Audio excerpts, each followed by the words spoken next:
चलिए शुरू करते हैं आज का टॉपिक। और हमारा जो टॉपिक चल रहा था पाचन तंत्र में, वो छोटी आंत में पाचन हम पढ़ रहे थे।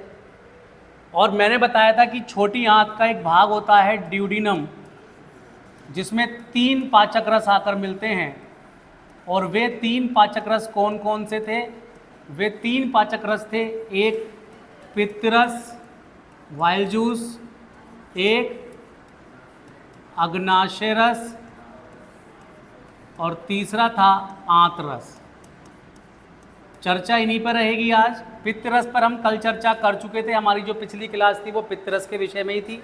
आपको बताते गया था कि पित्तरस जो है वो यकृत में बनता है और गॉल ब्लैडर में स्टोर होता है और वहाँ से आकर ड्यूडेनम में आकर भोजन में मिल जाता है।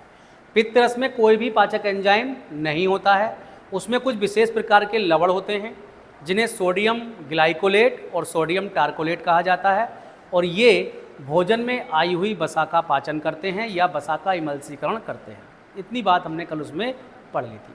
आज हम बात करने वाले हैं अग्नाशय रस की। किसकी बात करने वाले हैं? अग्नाशय रस की। तो मैंने बताया था कल, अग्नाशय रस को जानने के लिए पहले किसे जानना होगा? अग्नाशय के बारे में जानना होगा। अग्नाशय जिसे आप पैनक्रियाज कहते हैं, यही हमारा आज का टॉपिक रहेगा। इसी के बारे में हम पहले चर्चा करेंगे। तो हेडिंग डाल देंगे सब लोग, अग्नाशय। अग्नाशय पैनक्रियाज। अगर हम इसकी पहले अवस्थिति देख लें,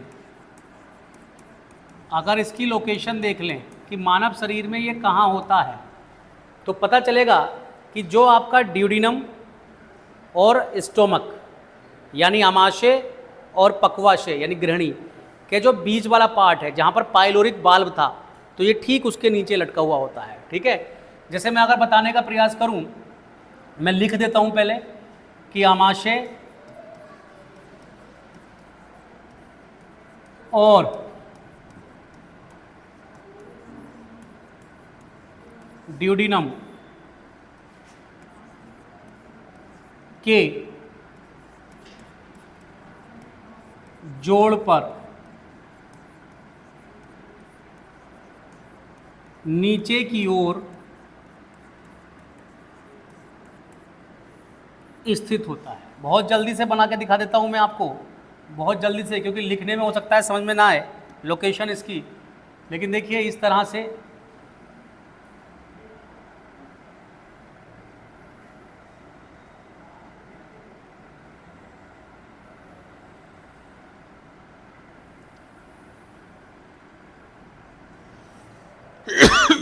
ये आमाशय क्या हो गया जी, ये ड्यूडिनम, आमाशय और ड्यूडिनम। अब आमाशय और ड्यूडिनम का जोड़ कहाँ आ रहा है? यहाँ पर।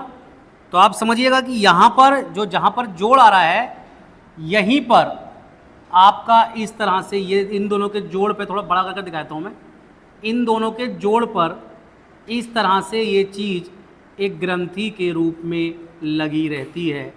इसी को हम अग्नाशय कहते हैं। ठीक है।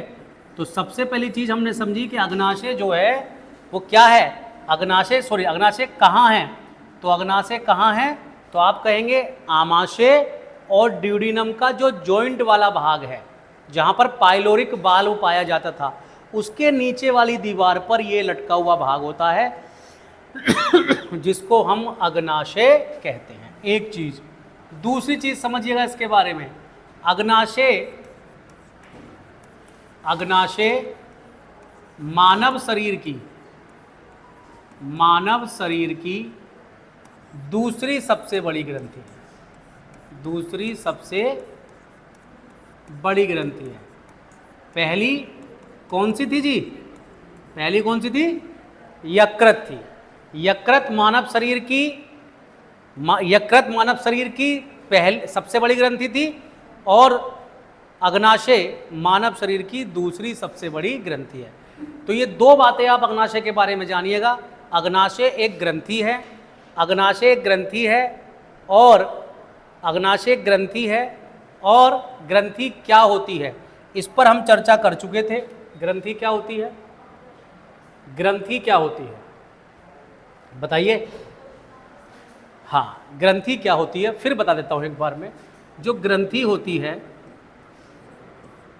जिसको आप इंग्लिश में ग्लैंड्स कहते हैं, कोशिकाओं का एक ऐसा समूह होती है, कोशिकाओं का एक ऐसा समूह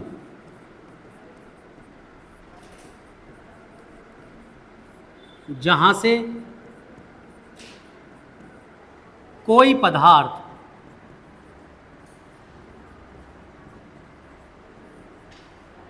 या तो एंजाइम होंगे या हार्मोन होंगे, स्रावित होता है, स्रावित होता है। तो अग्नाशय एक ग्रंथि है। अग्नाशय क्या है? एक ग्रंथि है। ये आप पूरा चित्र इसके बारे में समझिएगा। अब यहां पर आप समझिएगा कि जो अग्नाशय है, अग्नाशय मानव शरीर में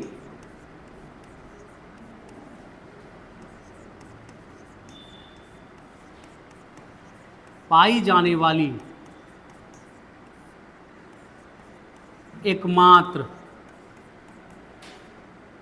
मिश्रित ग्रंथि।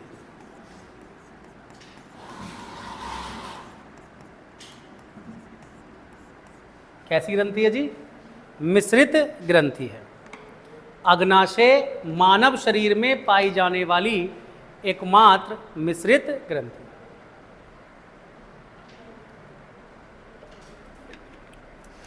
उतारते चलें, साथ साथ उतारते चलें।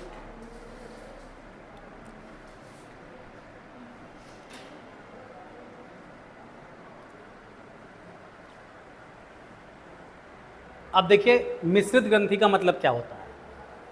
हमारे शरीर में दो तरह की ग्रंथियां होती हैं। एक को कहते हैं अंतःस्रावी ग्रंथि और दूसरी को कहते हैं बहिःस्रावी।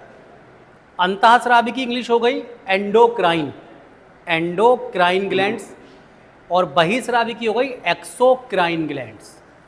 क्या डिफरेंस है दोनों में? एंडोक्राइन ग्लैंड्स और एक्सोक्राइन ग्लैंड्स का मतलब ये हो गया कि जो अंतःस्रावी ग्रंथियां होती हैं वो अपने स्रावित पदार्थ को ब्लड में छोड़ देती हैं। ब्लड में वो पदार्थ उनका मूव करता रहेगा और जिस शरीर के जिस भाग को उस पदार्थ की आवश्यकता होगी वो उसको ब्लड से क्या ले लेगा? एब्जॉर्ब कर लेगा। यानी ये टारगेट टू द पॉइंट काम नहीं करती। फॉर एग्जाम्पल हार्मोन्स, हार्मोन्स जो होते हैं वो अंतःस्रावी ग्रंथियां सीक्रेट करती हैं या उत्सर्जित करती हैं। हार्मोन, मान लीजिए वृद्धि का हार्मोन है, हमारे सबके भीतर होता है वृद्धि का हार्मोन, लंबाई का हार्मोन। तो वो वृद्धि का हार्मोन शरीर के किस भाग को लगेगा? कोई आप बता सकते हैं? नहीं, वो तो पूरे शरीर को चाहिए ना, वो पूरे शरीर को चाहिए। तो ग्रंथियां क्या करेंगी?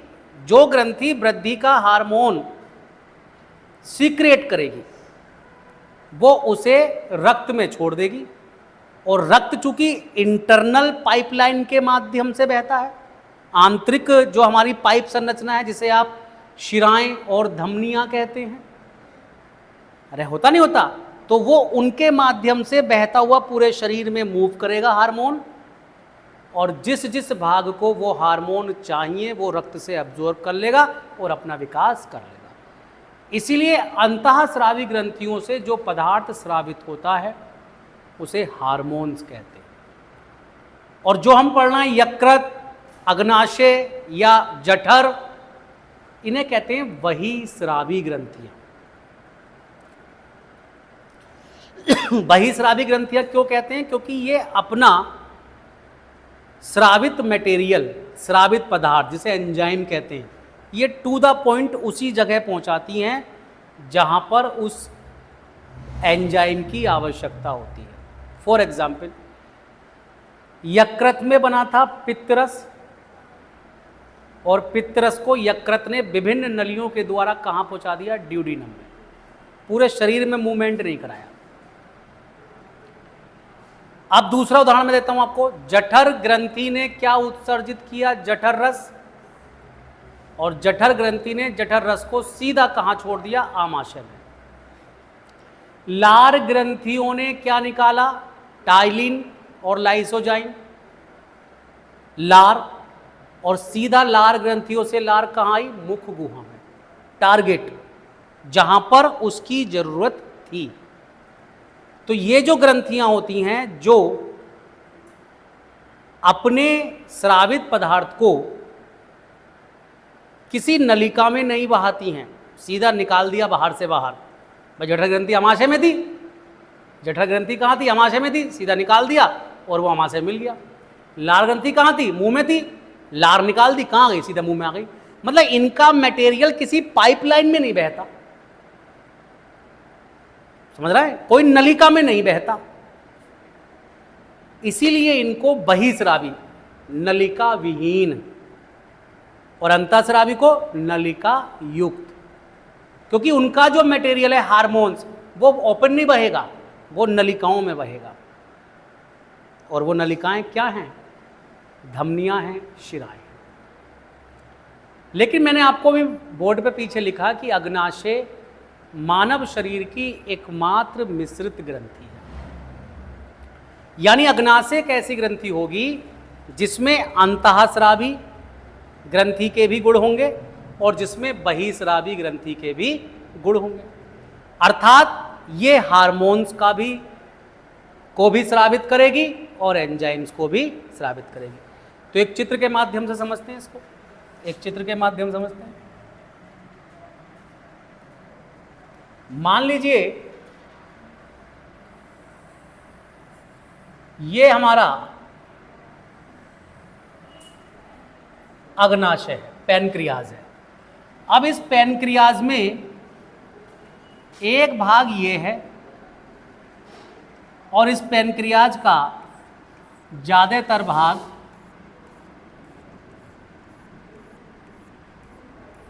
ये, यानी इस जो ये पैनक्रियाज है, ये मैंने बना दिया, इसका नाम आप दे दीजिएगा अग्नाशय। अग्नाशय के बारे में हमने आपसे कहा कि अग्नाशय एक मिश्रित ग्रंथि है। कैसी ग्रंथि है जी? मिश्रित ग्रंथि, यानी एक ही ग्रंथि में दो टाइप की ग्रंथि है। इसमें एक और अंतःस्रावी ग्रंथि के गुण मिलते हैं, अंतःस्रावी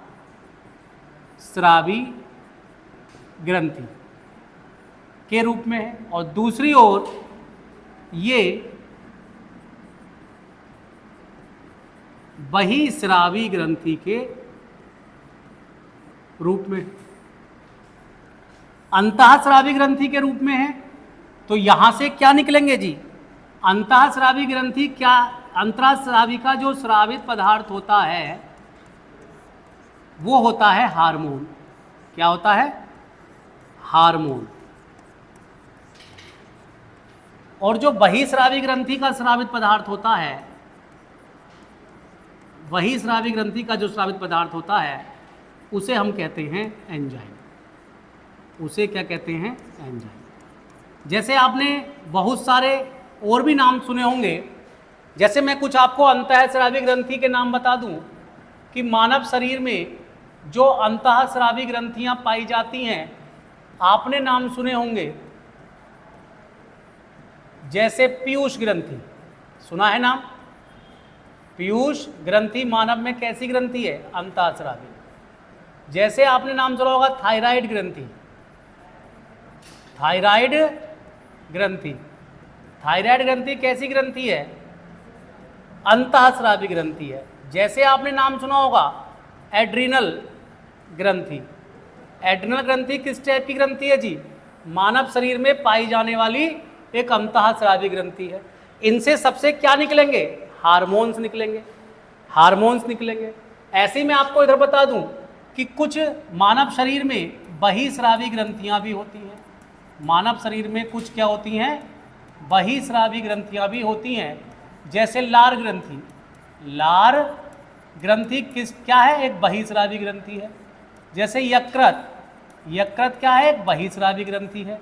जैसे जठर ग्रंथि, जैसे जठर ग्रंथि, ये क्या है सब? ये सब मानव शरीर में पाई जाने वाली प्रमुख बहिस्रावी ग्रंथि हैं। इन सभी ग्रंथियों से जो पदार्थ स्रावित होगा उसको एंजाइम कहेंगे, और इन सभी ग्रंथियों से जो पदार्थ स्रावित होगा उसको हार्मोन्स कहेंगे, उसको हार्मोन कहेंगे। ये इन दोनों में विशेष अंतर है। तो हमेशा आप ध्यान रखें कि जो अंतःस्रावी ग्रंथि होती है वो हार्मोन्स का सीक्रेट करेगी, उनके द्वारा जो पदार्थ स्रावित किया जाएगा उसे हार्मोन कहेंगे, और जो बहिस्रावी ग्रंथियां हैं उनके द्वारा जो पदार्थ स्रावित किया जाएगा उसे एंजाइम कहेंगे। और बात करें अग्नाशय ग्रंथि की तो इसमें दोनों क्वालिटी मिल रही हैं, इसमें अंतःस्रावी ग्रंथि के भी गुण हैं और इसमें बहिस्रावी ग्रंथि के भी गुण हैं। तो हमने ये देखा कि ये जो ग्रंथि है अग्नाशय, ये हार्मोन का भी स्रावन करती है और ये एंजाइम का भी स्रावन करती है, इसीलिए इसको मिश्रित ग्रंथि कहते हैं। और ये मानव शरीर में पाई जाने वाली एकमात्र मिश्रित ग्रंथि, ठीक है। अब यहाँ पर आपको एक चीज़ जो समझनी है वो ये समझना है कि वे कौन कौन से हार्मोन्स हैं जो अग्नाशय ग्रंथि से निकलते हैं, और वे कौन कौन से एंजाइम हैं जो अग्नाशय ग्रंथि से निकलते हैं, ठीक है। तो मैं यहीं पे एक, आपने ये बना लिया, सब बना लिया ये। अब यहीं से हम आगे को बढ़ते हैं कि वे कौन कौन से हार्मोन्स हैं जो अग्नाशय ग्रंथि से निकलते हैं, ठीक है। तो अग्नाशय ग्रंथि से जो हार्मोन्स निकलेंगे वो 3 हार्मोन्स इससे निकलते हैं। कितने हार्मोन्स निकलते हैं जी? 3। अग्नाशय ग्रंथि से 3 हार्मोन स्रावित होते हैं, और वो 3 हार्मोन हैं, एक का नाम तो आपने बहुत ही सुना होगा, इंसुलिन हार्मोन। क्या नाम है जी? Insulin hormone. एक का नाम सुना होगा आपने ग्लूकागोन हार्मोन, ग्लूकागोन हार्मोन। और एक का नाम सुना होगा आपने सोमैटोस्टैटिन हार्मोन, सोमैटोस्टैटिन हार्मोन। और इसी प्रकार से 3 एंजाइम इस ग्रंथि से 3 एंजाइम भी स्रावित होते हैं। 3 हार्मोन स्रावित करती है ये ग्रंथि, तो 3 एंजाइम भी स्रावित करती है। और इसमें जो नाम आते हैं, एक आता है एमाइलेज एंजाइम। कहाँ से निकल रहा है? अग्नाशय से। एक आता लाइपेज एंजाइम, कहाँ से निकल रहा है? अग्नाशय से। एक आता है ट्रिप्सिन एंजाइम, ये भी कहाँ से आता है जी? ये भी आता है अग्नाशय से। तो आपने क्या सीखा कि अग्नाशय ग्रंथि एक मिश्रित ग्रंथि है। मिश्रित ग्रंथि का मतलब हो गया कि यहाँ से हार्मोन्स भी निकलते हैं और यहाँ से पाचक एंजाइम्स भी निकलते हैं।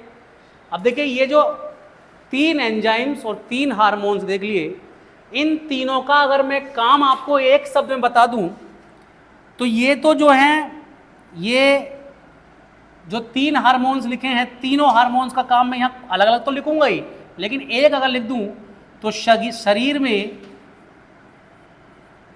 शुगर की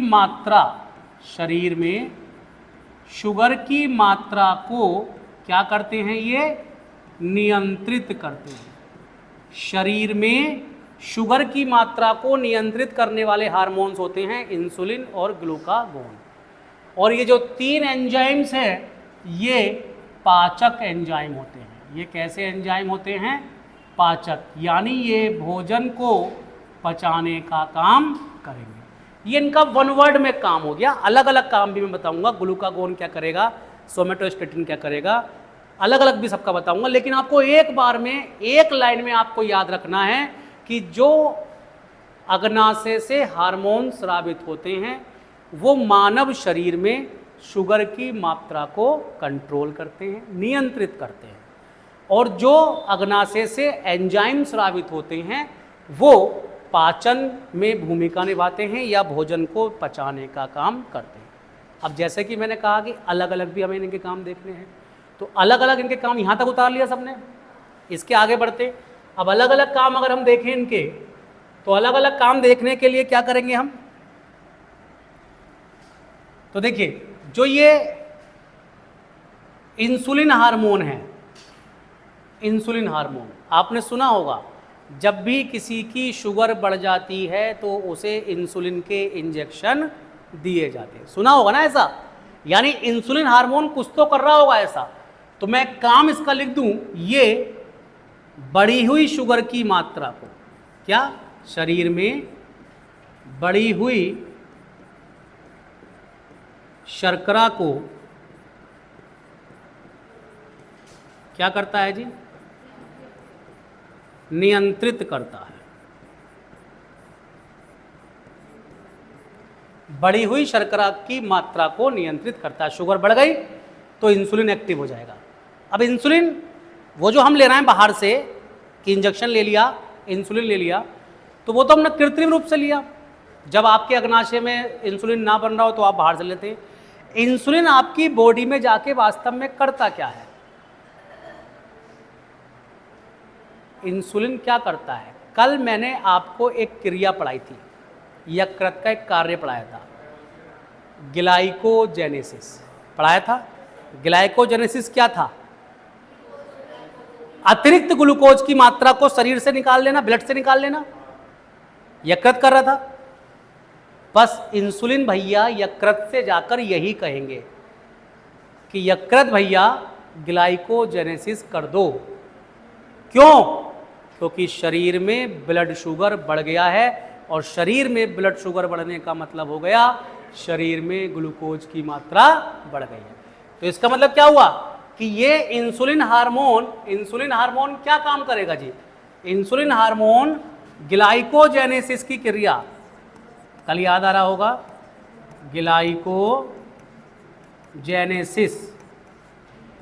ग्लाइकोजेनेसिस की क्रिया को प्रेरित करता है। मतलब यहां पर हमने देखा काम क्या है, तो पता चला बढ़ी हुई शुगर की मात्रा को नियंत्रित करता है। फिर हम देख रहे हैं कैसे नियंत्रित कर रहा है, तो ग्लाइकोजेनेसिस की क्रिया को प्रेरित कर कर। दूसरा था ग्लूकागोन, घटी हुई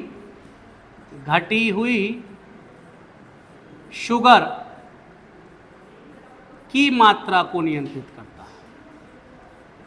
घटी हुई शुगर की मात्रा को नियंत्रित करता है। मतलब जब आपके शरीर में शुगर लेवल डाउन हो जाए तो डॉक्टर क्या कहता है? ग्लूकोज की बोतल चढ़वा लो, या ग्लूकोज के बिस्किट ही खा लो, या कुछ ग्लूकोज कर लो, तो शुगर का लेवल क्या हो जाएगा? बढ़ जाएगा। तो वो क्या है? उससे हमें ग्लूकागोन मिल जाएगा। क्या मिल जाएगा? ग्लूकागोन। और ग्लूकागोन ऐसा क्या करेगा? ये भी यकृत के पास जाएगा। मैंने क्या कहा कि यकृत कैप्टन है, सब उसी से बोलेंगे जो कुछ करवाना होगा शरीर में। यकृत भैया, ब्लड में ग्लूकोज की मात्रा कम हो गई है, आप कृपया करके जो आपके पास स्टोर ग्लाइकोजन था उसे क्या कर दो?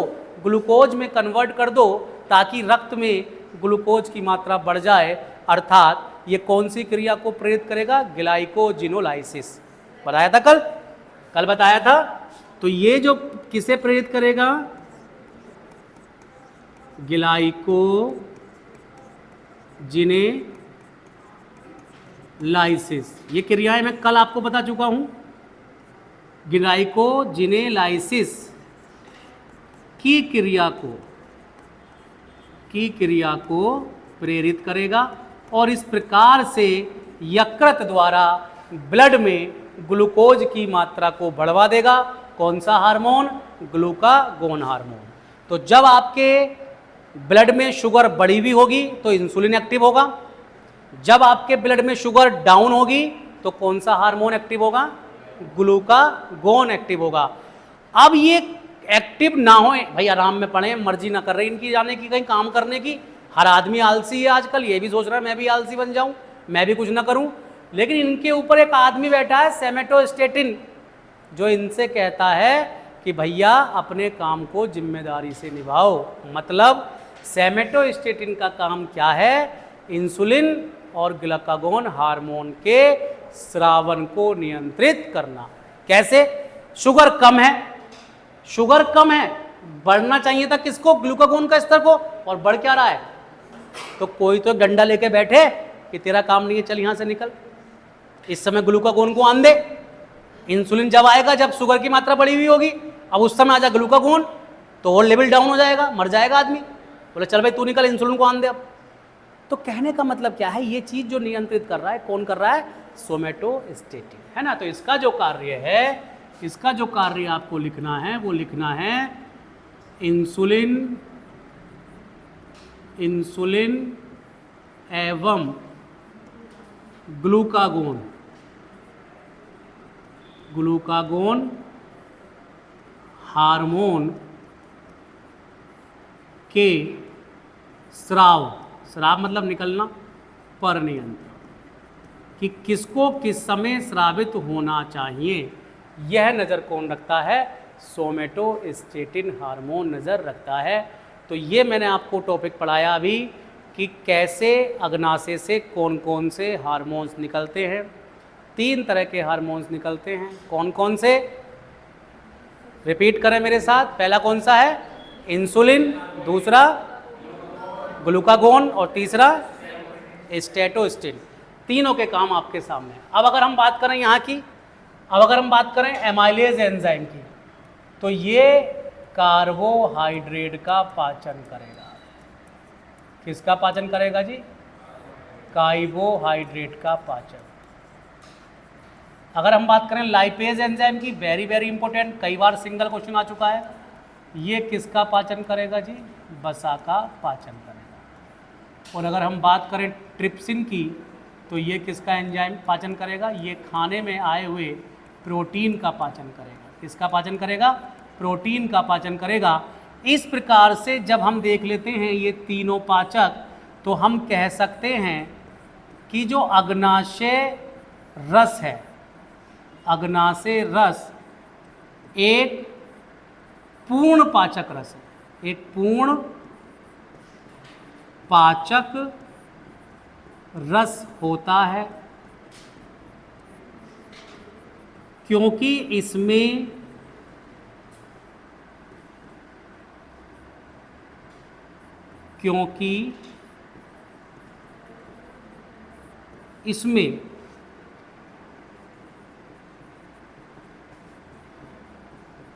कार्बोहाइड्रेट, वसा और प्रोटीन तीनों को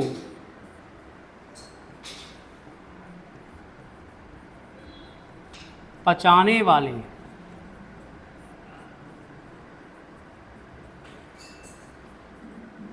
एंजाइम्स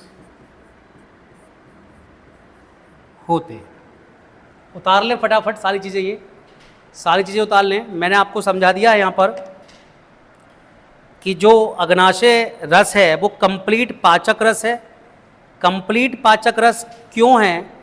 क्योंकि इसमें जो मुख्य पोषक पदार्थ होते हैं भोजन के, कार्बोहाइड्रेट, वसा, प्रोटीन, इन तीनों को पचाने वाले पाचक एंजाइम उपस्थित रहते हैं, जिस वजह से इस अग्नाशय रस को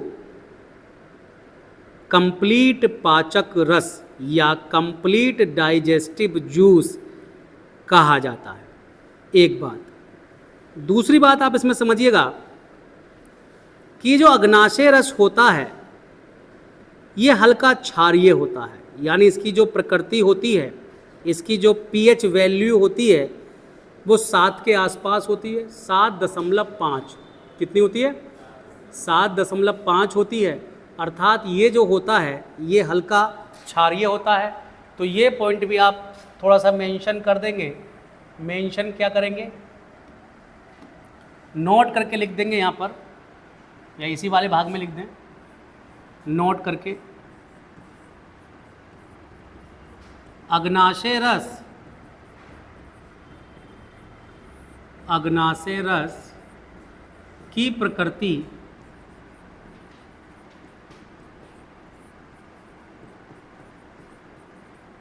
क्षारीय होती है, अर्थात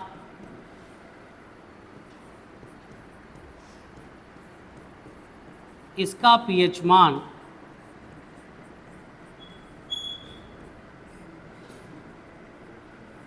7.5 होता है। अग्नाशय रस कंप्लीट पाचक रस होता है और इसकी प्रकृति क्षारीय होती है। इसमें जो होता है क्या होता है?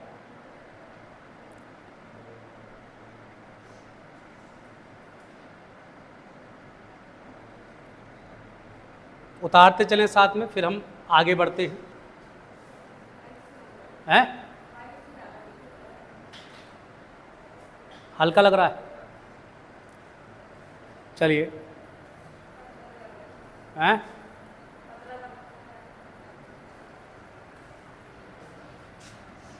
तो अभी हमने जो पिछली कुछ समय पहले से जो हम चर्चा कर रहे थे वो यही कर रहे थे कि जो छोटी आंत होती है, फिर जहाँ से शुरुआत की थी वहीं पर आते हैं। छोटी आंत में भोजन में 3 पाचक रस, 3 पाचक रस आकर मिलते हैं, आकर मिलते हैं। 3 पाचक रस आकर मिलते हैं। कौन कौन से थे? पित्त रस हम पढ़ चुके, अग्नाशय रस अभी चर्चा की जस्ट, और तीसरा था आंत रस। छोटा सा है, इसको भी कवर कर लेते हैं, इसको भी कवर कर लेते हैं। हेडिंग डाल देंगे सभी लोग, आंत रस, आंत रस, आंत्र रस। तो आंतों में पाई जाने वाली एक ग्रंथि होती है जिसे क्रिप्स ऑफ लिवर कुहन कहा जाता है। Crypts of Lieberkühn, crypts of Lieberkühn. एक विद्वान हैं, इन्होंने खोजा था इस ग्रंथि को, उन्हीं के नाम पर इस ग्रंथि का नाम पड़ गया लिवर कुहन ग्रंथि। तो इसी के नाम पर इनका नाम पड़ गया, है ना। नाम याद रख लेंगे। अगर क्रिप्स ऑफ भी याद ना रहे तो कम से कम लिवर कुहन याद कर लीजिएगा कि लिवर कुहन ग्रंथि मानव शरीर में कहाँ पाई जाती है। तो ये पाई जाती है छोटी आंत में, छोटी आंत में उपस्थित होती है ये ग्रंथि।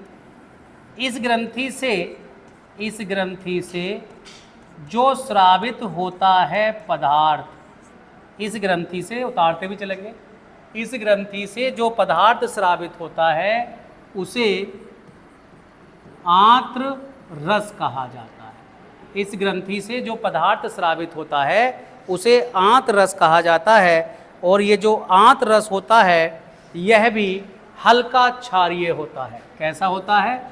इसकी जो प्रकृति होती है वो क्षारीय होती है, अर्थात 7 से ज़्यादा इसका पीएच मान आपको देखने को मिलेगा। तो 7.5 से अबव इसका पीएच मान मिलता है। इस आंत रस में कुछ पाचक एंजाइम पाए जाते हैं जो भोजन को तोड़ने का काम करते हैं या भोजन को पचाने का काम करते हैं। ठीक है, ये आप समझ लीजिएगा। वे कौन कौन से पाचक एंजाइम हैं जो आंत रस में पाए जाते हैं? तो उनमें कुछ नाम आपको मैं बता दूं, जैसे माल्टेज, सुक्रेज, जैसे माल्टेज, सुक्रेज, माल्टेज, सुक्रेज, और इसमें नाम है इरेप्सिन और लैक्टेज, लैक्टेज, और इसमें इरेप्सिन। अब ये नाम आपको याद रखने हैं। माल्टेज, माल्टेज कार्बोहाइड्रेट को ग्लूकोज में बदल देगा। सुक्रेज जो भी आपने मीठा वगैरह खाया है उसका पाचन कर देगा, है ना, यानी जो चीनी है, सुक्रोज है, सुक्रोज को ग्लूकोज में बदल देता है। लैक्टेज लैक्टोज को ग्लूकोज में बदल देता है। और जो इरोप्सिन है वो मतलब जो प्रोटीन है, जो भी प्रोटीन लिया है इरेप्सिन, वो एमिनो अम्ल में बदल देता है। तो आप समझिएगा माल्टेज जो है ये माल्टोज को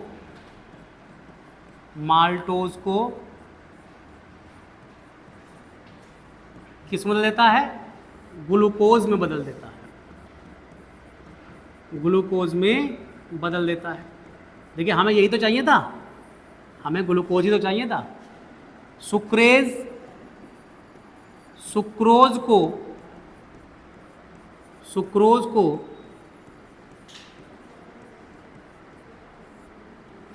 ग्लूकोज में बदल देता है। किस में बदल देता है? ग्लूकोज में। फाइनली हमें ग्लूकोज ही चाहिए था, क्योंकि ग्लूकोज ही हमारे शरीर के रक्त में मिलेगा और हमें ऊर्जा देगा। लैक्टेज दूध में जो आई हुई शर्करा होती है लैक्टोज,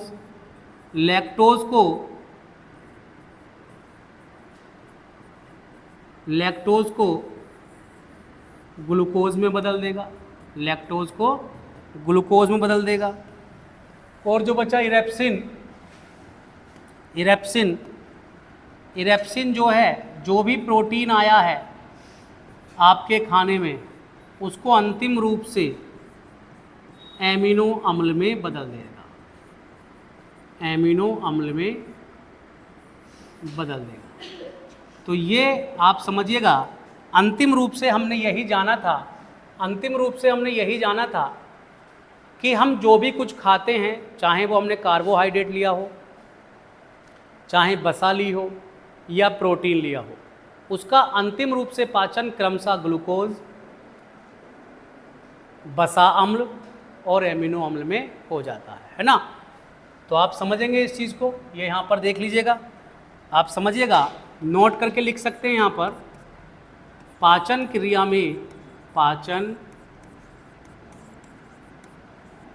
में